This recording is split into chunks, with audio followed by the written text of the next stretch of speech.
Hello everyone, Jinkiba here, and welcome back to the Kerbal Space Program's loading screen. Yes, this loading screen has been changed. It starts loading even whilst the squad logo is fading in and out, and we have these little caption messages here. So it does load faster now because I'm going to be doing my overview of the 0.20 update that came out a few days ago, but I'm afraid I was the victim of very bad timing, and so I've just come back from Wales, and suddenly there's a new update and all these awesome features and stuff, so I'm doing my thing now. Anyway, yes, so the loading screen has been changed, and we got these funny caption messages and stuff. I should have put it on an SSD, and then it would have loaded fast enough. I could have, but I just forgot to. Anyway, that isn't the only change. If it was, that would be a bit annoying. But yes, if I just go back into my save, there you go. If you just saw that, there's a new type of loading bar, and also flags. Flags, yes, we have flags now. You can click on the flag, or even when you create a new save. Oh, there's the loading screen again. The actual, not just the aesthetics of that loading thing, the actual mechanics in game of the loading has changed, so it's more efficient and better and stuff, I think. But if I start a new one, you can actually set the flag here. So that's like your standard flag. And you can choose either any one of these, or you can make your own and shove it in the folder and use that if you want. Let's just go back into that.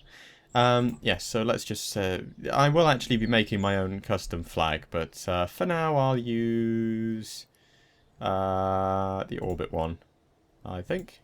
Boom, so that is now there. Also... New map screen. You can now actually sort by the type of thing that you want to search for. So that helps with filtering out craft if there's lots and lots and lots of bits of debris. And there is a lot of debris. I never realised how many debris it has, and how much debris I have. Sorry. And it has a little counter there. Also, another thing, you can actually look at the physical characteristics of objects. Any planet, any moon, anything like that. It's just like Minmus. Whoops. There you go, that's actually the debris. It shows part count, the total mass, sphere of influence, all that sort of stuff, the actual flight time. And it's also its global position, which is good. That also comes up if you just mouse over. And also any crew, if it's a ship, or in the case of a planet, it will actually show a little blurb of information there, so you can spend a while reading that. I'm not going to read it right now because it would take too long. Into the VAB. This is where it gets interesting. Yeah, I know you've probably seen all this stuff before, but I'm just going over absolutely everything just in case there's anything you missed, or if there's anything that you didn't know. Or even if you didn't know about the update, you know about it now. Right, now, we can already see there's more parts here. Also, some parts are grayed out, but some are selectable. Yes, you don't actually have to start with a command pod anymore, or a probe body. You can actually select any one of those parts as a starting part, which means that you can actually sort of add a command pod and then just take it away again. Also, you can delete the root part. So sometimes when you've got a ship with several parts, you can actually take away the root part. Oops. Spoilers. You can actually take away the root part and swap it, which is very useful in the case of accidentally having crew when you didn't mean to have crew.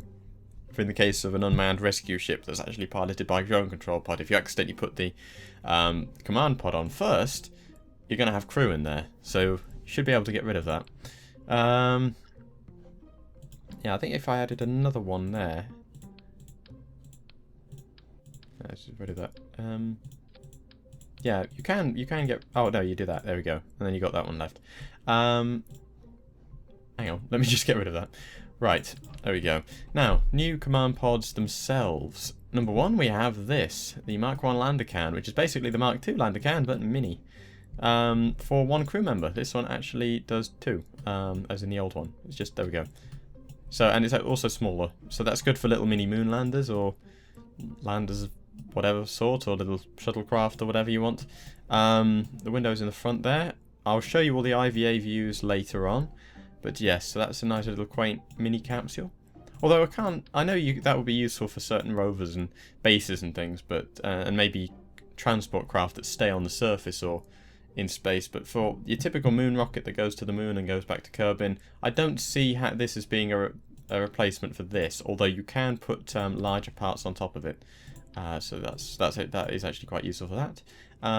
Also, we have the cupola module, which is actually inspired by, or I believe it's inspired. It definitely looks exactly the same as a part on the ISS in real life, which is like an omnidirectional, well, like a 180-degree hemispherical. I'm not sure what you call that, but an observation port, so you can just see out and see a nice panoramic view of Kerbin or whatever you want. And it is actually a fully functional command module, so you can actually use this as a window to look out of, and it's a very nice pod. How many? I think it's one crew. Yes, it's one crew. So it's yeah, one crew member. It also looks like the front of a TIE fighter. So yeah, if you want to make a TIE fighter. Yes, we also have these new probe parts as well. Whoa. Huh. That wasn't supposed to happen. Come on. There we go. Right. Two different sizes. They both look exactly the same, but these you can have stuff on top of them. So that's good for making them blend into a rocket in the same way that you would blend in an advanced SAS module or a decoupler. Instead of having this tiny little neck in it for one of these probe bodies that are only of particular width. So that is very, very useful for larger craft and stuff. Also, as you will have sort of seen, one of the biggest changes apart from the flags are the seats. So you can shove a Kerbal wherever you want it. It's also not only useful as a little mini command thing to save a lot of weight for things like, well, rovers, I suppose, is the big one, or just strapping them to the side of a rocket if you so chose.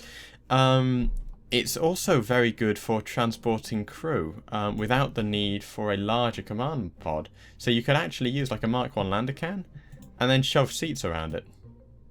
Ah, the seat's buried inside it now. But yes, you can actually then shove seats inside it. Or around it, sorry.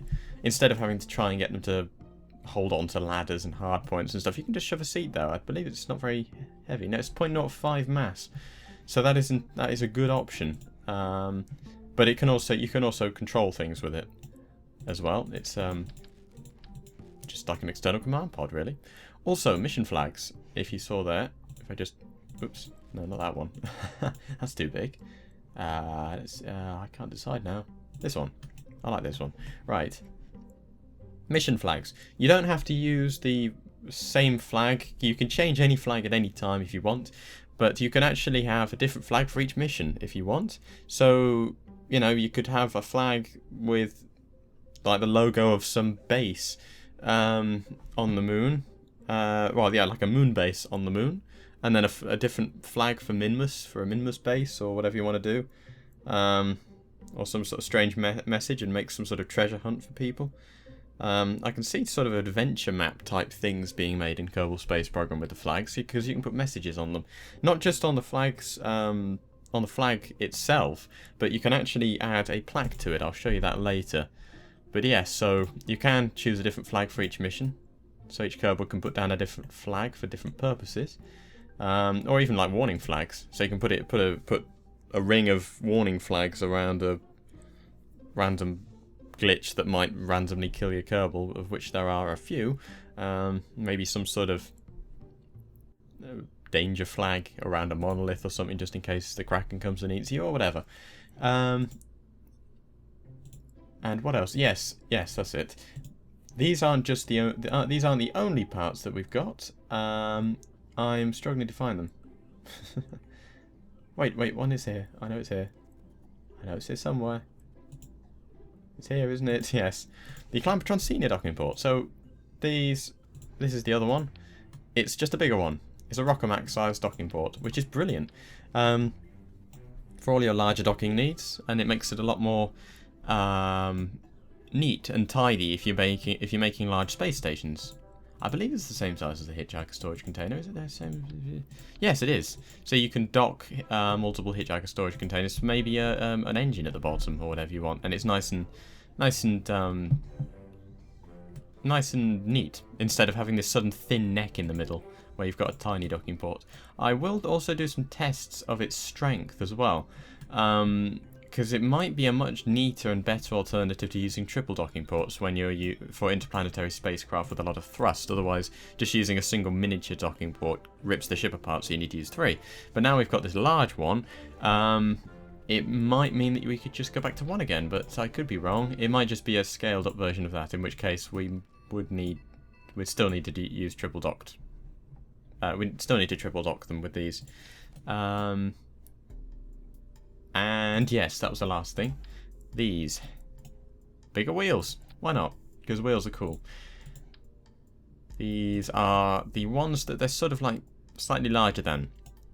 Because these basically replace what most people use these for. So these are really good as sort of rugged, nice rugged, thicker, stronger wheels for all-terrain rovers and stuff. Whereas these are more buggy-ish kind of wheels. They both go at the same speed, I believe, but this one uses less power. But this is really good for slightly more heavy-duty tasks without having to resort to this, which is like ultra heavy-duty. And of course you can't use that because that's just tiny. So yeah, that kind of fills in the range. Although it does mean that we've got this strange scenario where we've just got like a page with just a single part on it, though I believe more parts will be added eventually. And this is the last part that has been added, new part, which is also very useful. It is called the skipper. It's basically the skipper is to the mainsail as the T45 is to the T30. As in, it's basically the same size as the mainsail, pretty much, but it gimbals. Its nozzle is slightly smaller and it gimbals, and it has slightly less thrust. Although by slightly less thrust, I mean it has half the thrust, whereas this only has a few % less thrust than that. That has significantly less thrust than that, but though it does have more ISP, it is more efficient. So that is ideal for really large ships maneuvering around in orbit if you need a bit more thrust than a poodle engine without resorting to the horrible inefficiency of this one, and the fact that sometimes you can throttle it up and blow things up. I don't actually know if that bug has been fixed yet, but anyway, those are the parts. Let me just check the readme for a second. Yes, that was it, right. There has been a part filtering system added. I'm not exactly sure. I don't know whether... Yeah, I'm not exactly sure where that is. But supposedly it's able to filter out parts based on what they do and grey out irrelevant parts or something. Yeah, but I don't actually know where that is. I don't actually know. I've been trying to figure it out for a while, and I don't actually know how you use it or what you do to make it do stuff, or whether it is even in here. Why did that grey out? Huh, okay. But yeah, supposedly in the README it says that there's a part filtering system in the editor, but I don't actually know where that is. Obviously, if you're screaming at me right now, sorry, you might know and I don't, but it's not immediately obvious where that is. I know that there's one in the map view, unless it's some sort of config edit thing, where you edit the config file and it filters out parts based on what you want to do, but I don't actually know because it doesn't say. Though I will probably have to check the controls to actually see exactly what that does. Yes, one last change to the editor actually. You can actually it says any part which allows both stacking and surface attaching can be used as the vessel route, which is basically the reason that these parts are grayed out, but one's like engines where you can only stack something on the top. Well, you can technically stack stuff to the bottom, but not in the same way. It's I don't know how to explain it, but yeah, that's basically so any part like that, and that includes mods as well, I believe. And it is also possible to delete the first part of a vessel and replace it. Although I think I already said that. Right. A thing that is kind of more technical, if I just load up... Yeah, that'll do. Just my K1 standard crew transport. Oh, there was also a glitch that was reported with old saves, where sometimes the skybox can randomly disappear and Kerbals can fly off at the speed of light when you EVA them. But yes, there's the flag there. That's kind of like your KSC flag. It just kind of waves around there. There have also been terrain changes. as well. Water changes. There's also some extra rocky bits added, and I believe that the oh, whoops! I believe that the actual terrain generator has had a bit of a change as well. Though I'm quite far away from that, so it probably hasn't subdivided it at all. Although this is a weird bug. Now, the texture when you're really, really far away, I think this is going to be changed soon, but it's much blurrier than it was in 0.19. But I think that was either a bug or a mistake. They're going to bring back the higher resolution textures soon. But some of the textures have been changed around it, like the grass, I believe, is lighter. That was the original colour. The grass is now lighter.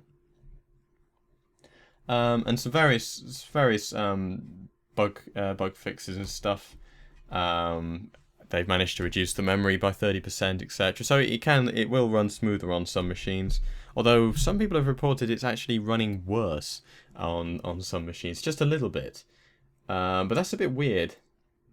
But anyway, I'm going to show you the IVA views now of the new command pods. Okay, so here I am, docked to the CK24, I think it was called. What was it called? I can't remember. Anyway, yes, I quickly docked a spaceship to it using the Mark 1 pod, and here it is in all its laggy beauty because of, obviously, it's too many parts. I found out it's actually a game thing. Even if you've got enough graphics and CPU horsepower, it's just the game itself lags at this sort of part count. But no matter, it's a high enough frame rate. But yes, this is the glorious interior. Look at that. Also, I know that Kerbal's, I don't know whether this actually was before, but in IVA view, the Kerbals with the orange suits actually have orange suits in IVA view, though I don't know whether they actually have in EVA view. But anyway, yes, I can't remember whether this was made by the maker of KSPX. That is glitched out. That's a bit weird. Or whether it was made by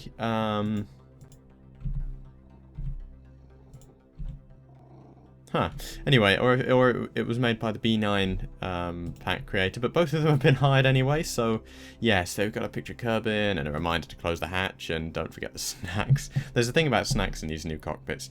Pre-flight checklist. I won't actually spoil the too many of the notes for you. You can read them for yourself. They're very funny. But this is definitely one of my favourite cockpits because of A, you get the view there. There's the solar panels and Kerbin.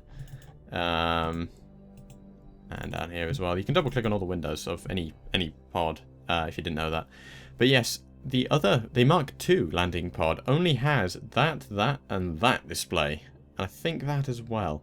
Whereas this one has that, and that, as well as the altimeter, and all the buttons here, and the actual speed indicator, which makes landing and doing stuff in the cockpit view much easier. There's also orbital graphs over there as well, which is quite nice. But yes, it's a really, really awesome looking cockpit. And it's very laggy. And I've still got Bob there, I believe. Oh, Bill. Oh, no wonder Bob was out the other time. Yeah, I need to send him home. But yes, so that is the Mark 1, and then let me show you the cupola, or however you pronounce that. Okay, and I've just got to put another little craft into space. With the cupola cockpit on it, PBT-12 cupola module, and brace yourselves. That is what it looks like. Oh yeah.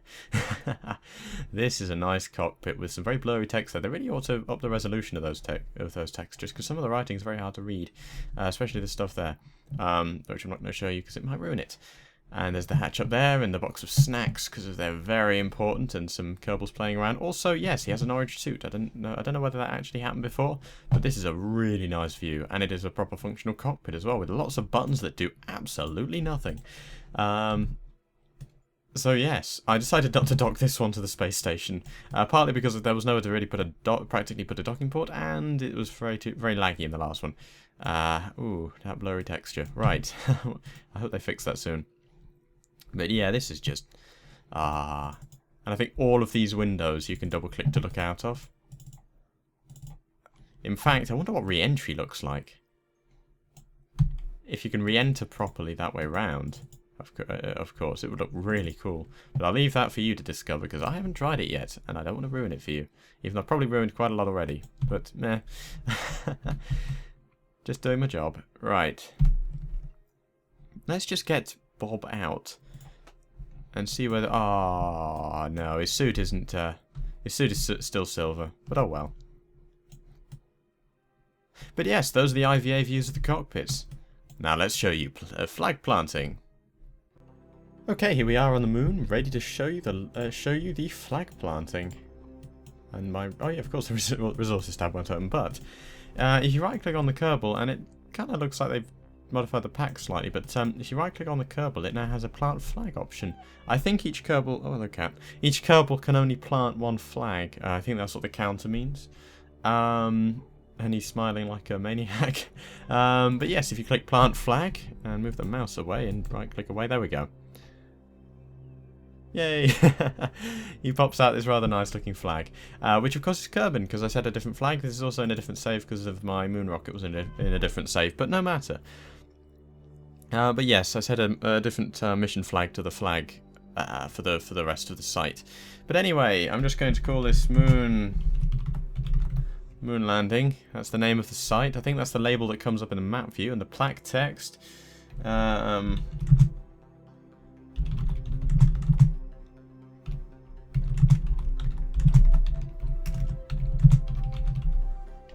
Done. Now the plaque is if you walk up to it with a Kerbal. Whoa, there we go. It doesn't wave in the breeze because there isn't one on the moon. Ha, fooled you. Right. Oh, hello, cat. Yes, I know you want to be in the video. Go away. He probably wants feeding again for like the 10th time today. But yes, you can say read plaque, and you can also take it down. But yes, it comes up in this rather nice looking box. Plaque on the moon landing reads... Oh, yeah, okay. That should have been a better name. But yes, and then it comes up with this little flag symbol. Doesn't show it in the map view, but yeah. There we are. Ah, yeah, there we go. It says moon landing there, and that acts like a beacon. And then I can take it down if I want to. It just disappears randomly. And I don't think you can plant it again, either, if you take it down. No, it appears not. But anyway, yes, and of course, that was a flag of Kerbin. Kerbin is over there. I chose a nice scenic spot.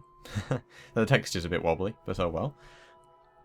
Now, there is something else that I would like to show you. Whilst I'm on the moon in low gravity, because this is absolutely hilarious. Right. You might already know about this, but I'm going to show it to you anyway. The new debug menu is bigger. It has cheats, debug, which is like the log of what's all the stuff that's happened, and the database, the configurations of all the parts and stuff. See all the debugging stuff. Yeah, it's all very complicated and strange, and you can fiddle with it, but if you break anything, don't blame me. And there's all the stuff that was there before, and hack gravity, and whack a Kerbal. Yes, this is awesome. Right, I'm going to choose... I'm just going to leave them at the default setting, okay? And boom. Bang. Oh, sorry, mate. Your ride's gone.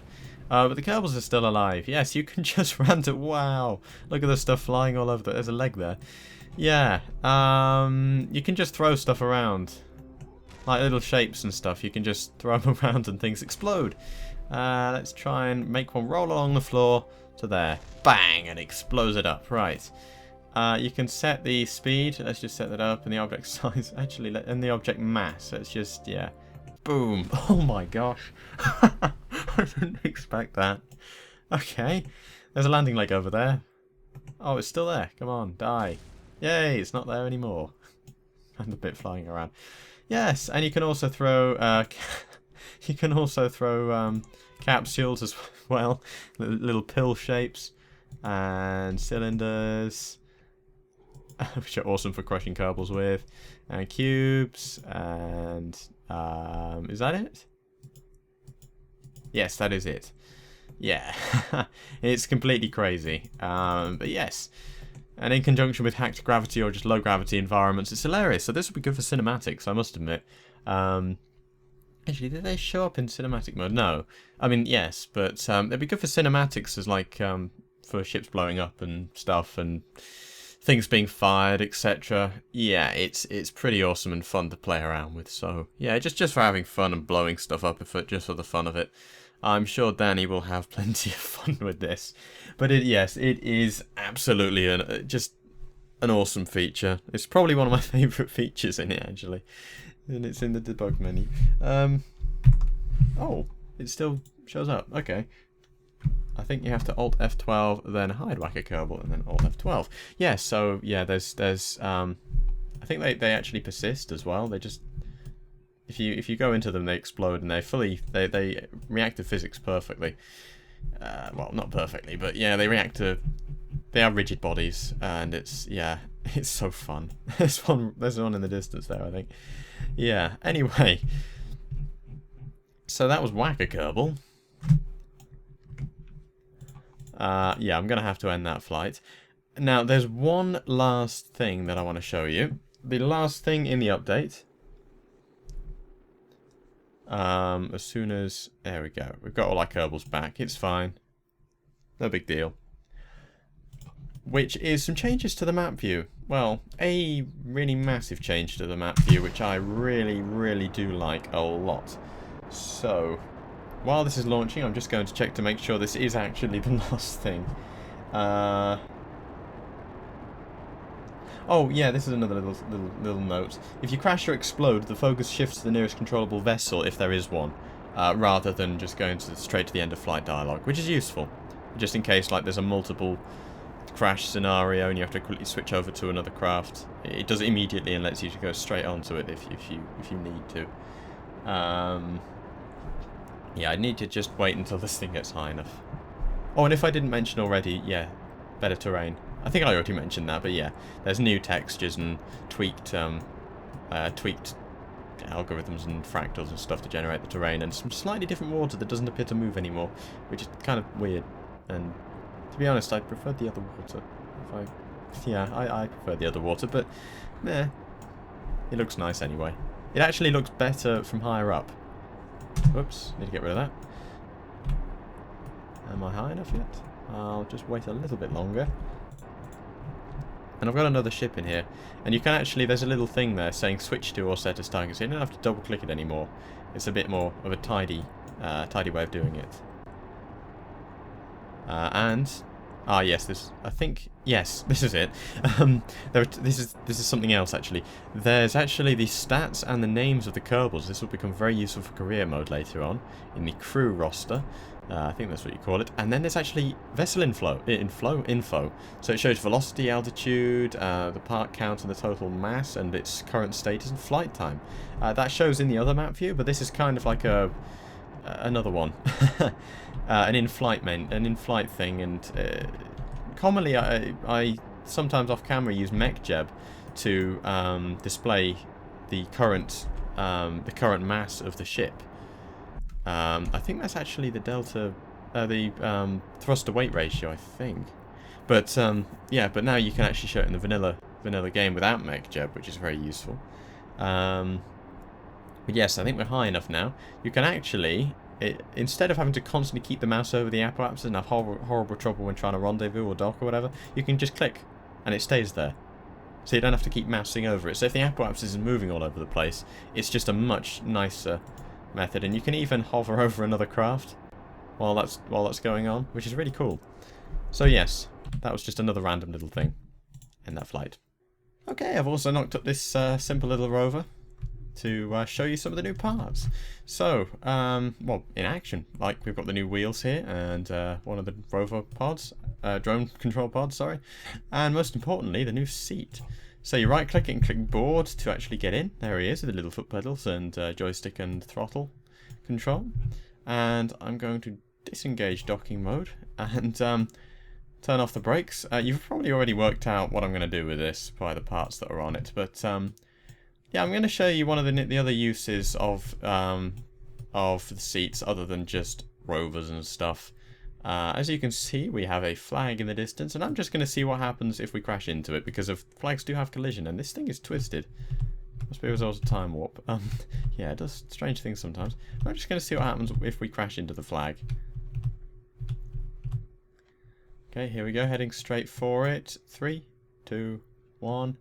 Eject! Way! Hey! Oh my gosh! Oh! Huh!